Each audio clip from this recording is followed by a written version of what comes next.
Welcome to Gone Rush Movies Explained channel. We appreciate your interest in our content. Before you dive into the exciting world of movie explanations, we kindly request you to subscribe to our channel. This man accidentally shrunk his kids. You won't believe what happens next. We open with Amy, a teenager who's juggling a phone call and whipping up some breakfast. A brave attempt at multitasking that even Gordon Ramsay might second guess. Her little brother Nick, a mini Einstein in the making with a penchant for robotics, is fiddling with a scaled-down version of their dad's latest invention. Tragically, it only leads to a harmless tap on their dog, who simply yawns and goes back to his doggy dreams. Meanwhile, their dad Wayne is hard at work on his shrinking Ray, because who doesn't want to make those annoying problems just a teensy bit smaller? He's hunched over in his man cave, fully engrossed when he gets a text from Amy, breakfast now. It's as if he's installed a parental control software in the house with Amy in charge of all alerts. Now, Wayne's little science fair projects can be, let's just say, quite the wake-up call. The neighbors find this out the hard way. The grumpy neighbor stomps over, ready to give Wayne a piece of his mind when he walks right into a trap set by his son Ron. Suddenly, he's sporting a toy arrow headband, the newest range in high fashion. Talk about making a statement. When the chaos dies down a bit, Nick shows Wayne his shrink Ray model. It's a got it from my papa moment. But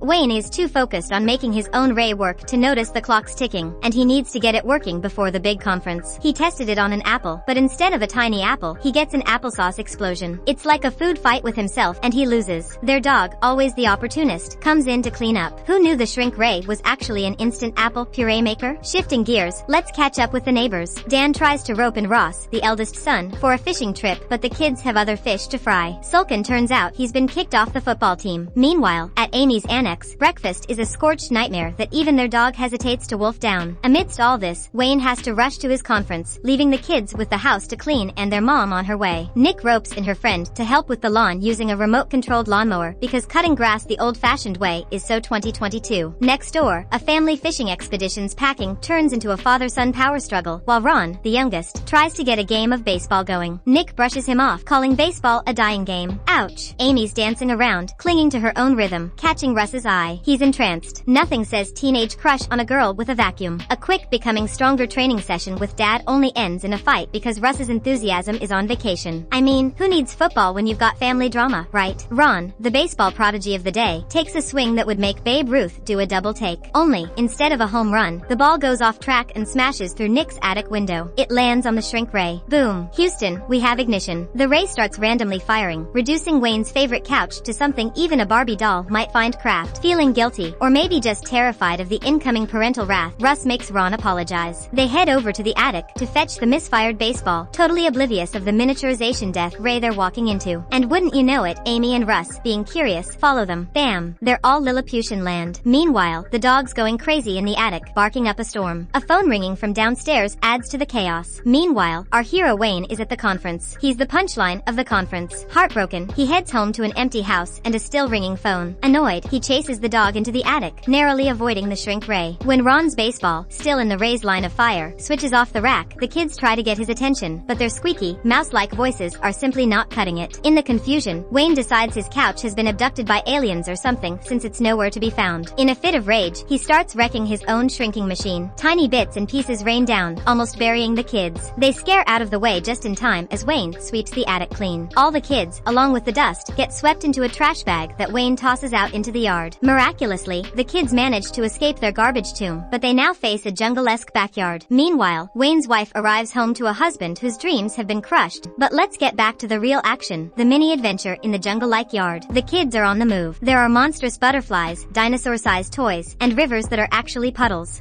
Suddenly, Nick has an epiphany. Dogs have great hearing. They try to whistle for their dog, and it actually works. As they climb some flowers to hitch a ride on the dog, Ron's cat shows up, scaring the dog away and leaving the kids stranded again. Nick slips, takes a dive into a flower. He's allergic, but luckily the pollen is too big to inhale. It's not every day that being shrunk saves you from an allergy. Suddenly, a swarm of bees shows up, making your allergies seem like a minor inconvenience. They decide Nick would make a great target. Russ, being the brave foolhardy dude he is, tries to play knight in shining armor, but ends up being the reluctant co-pilot on this breed roller coaster ride. The bee eventually lands, leaving Nick and Russ stranded away from Amy and Ron, like a bad game of hide and seek. seek gone wrong. Back at the ranch, Mom starts to worry and heads to the mall to find the kids because malls are where kids hang out, right? Wayne, on the other hand, realizes the bat he used in his bee-chasing episode isn't part of the usual kitty arsenal. This triggers a light bulb moment, and he dashes to the attic where he discovers his mini couch. The penny drops, and he starts a frantic search for the kids, putting on his Sherlock hat. Wayne deduces that he might have swept the kids away like yesterday's dust. He spots their escape rod in the garbage bag and starts a cautious expedition in the yard, looking like a weird stilt walker, avoiding the grass like it's hot lava and using binoculars to spot any signs of mini life. But in a classic dad move, he trips over a garden hose, causing a water apocalypse for the kids. Amy and Ron take the high ground to avoid becoming ant-sized Atlanta citizens, while Amy spots Nick and gets swept off by a giant water droplet. Russ turns into a mini Michael Phelps, diving in to save Amy. After turning off the garden hose, Wayne decides to traverse the yard like a DIY tightrope walker, using clotheslines and electricity wires. At this point, the kids are enjoying some spa time, washing their hands in a pond, and Amy and Russ are having a mini rom-com moment. On their journey back home, they stumble upon a cookie big enough to make Cookie Monster jealous. But as they dig in, a massive ant appears, turning their feast into a flea fast. However, Nick, having a light bulb moment of his own, suggests they tame the ant and ride it home because that's obviously the logical thing to do, right? They confront the ant, but it's not about to let a bunch of munchkins boss it around. Only when Amy bribes it with a piece of cookie does it mellow out. Ron then climbs atop the ant like some sort of weird bow cowboy, leading the way home with the others being dragged behind on a leaf sled. Who needs Uber when you've got Auntie-R, right? Meanwhile, Wayne's search efforts are not going so well, thanks to the family dog treating this all as some sort of elaborate game of tag. Wayne gets catapulted off the lawn by a counterweight, like a rejected Cirque du Soleil audition, freaking out the neighbors. They call the cops, thinking missing persons, not Honey, I Shrunk the Kids. Pretty soon, Wayne's wife gets home and adds another call to the cops' busy night. His wife makes the difference, hinting at his less than stellar Dad of the Year credentials. The cops head to Wayne's house next, where he spills the beans about his accidental kitty downsizing project. He swears they're safe, just miniature, and chilling in the backyard. His wife, overcome by this, has a fainting spell worthy of a Victorian drama. Meanwhile, in Auntie's camp, Ron takes a meal break while the others catch some Z's. When they wake up, they decide to let the ant go, but it's like a faithful pet now and sticks around. As night falls, Wayne and his wife turn the garden into a mini search party. Russ, taking a smoke break, flicks his cigarette into Wayne's garden, causing a fire scare for the mini team. Ron and Russ quickly realize Dad's been blowing smoke about quitting his habit. They turn a bad situation into a camping trip, using the embers for some DIY lighting. Later, overhearing the neighbor's domestic squabble when his wife decides to fess up about the shrinking incident, they're skeptical until they see the tiny couch. The ultimate conversation pays. Meanwhile, the kiddos turn a Lego block into an Airbnb for the night. Nick and Ron take the top bunk, Amy claims the lower one, and Russ gets the floor. A little late night chatter, and our older siblings seem to be getting closer in more ways than one. Now, if only they weren't bite-sized. Then, Amy and Russ take their budding relationship to the next level with a kiss. It's a sweet moment, right up until a monstrous scorpion crashes the party, thinking it's starring in its own B-movie. Everyone manages to do their best Usain Bolt impression, except Ron, who's stuck in the Lego block as if he's in a low-budget escape room. Just when we think Russ is about to be turned into Scorpion Chow, the ant, being a real bro, shows up and defends him. It's Insect WrestleMania, but our ant hero takes a sting to the body, and it's game over. Fast forward to the next morning, and Nick's pal rocks up to give the lawn a trim. Unbeknownst to him, he's about to turn the Lego block into a potential death trap. Meanwhile, back in the attic, our adult heroes are DIYing the shrink wreck, and not a moment too soon. Just as they're gaining refuge in a wormhole, they feel the tremors of the impending lawnmower doom. It's like an earthquake and a tornado got together and decided to terrorize so many kids. It's too close, too close. Thankfully, Mom and Dad managed to seize the remote, turn off the lawnmower just in time. Otherwise, we would have had a truly gruesome scene on our hands. Now, with their friends' help, the kids try to get their parents' attention, but they're more invisible than a ninja at midnight. Just when Ron is about to lose all hope, their furry canine savior makes an appearance, and they hitch a ride to the house. Back inside, Wayne is tucking into breakfast, not realizing that Nick has taken a swim into his cereal. He's about to take a bite when the dog, acting like a miniature lifeguard, goes for the ankle save. And voila, Wayne spots Nick doing a backstroke in his mouth. Soon, the whole mini-game is discovered, joy abounds. Now it's time to break out the shrink ray and get these kids back to their normal, teen-sized selves. But of course, it's not that easy. After a few scares, including a nerve-wracking test run on Russ, the process is a success. Even love blossoms amidst all the chaos, as Russ scores a date with Amy. Finally, our two families unite, marking the beginning of an oddball trip. And what's the best way to celebrate this? A Thanksgiving dinner with a turkey that looks like it ate all of its smaller cousins, and the dog gets an oversized treat. This sure isn't a traditional happy ending.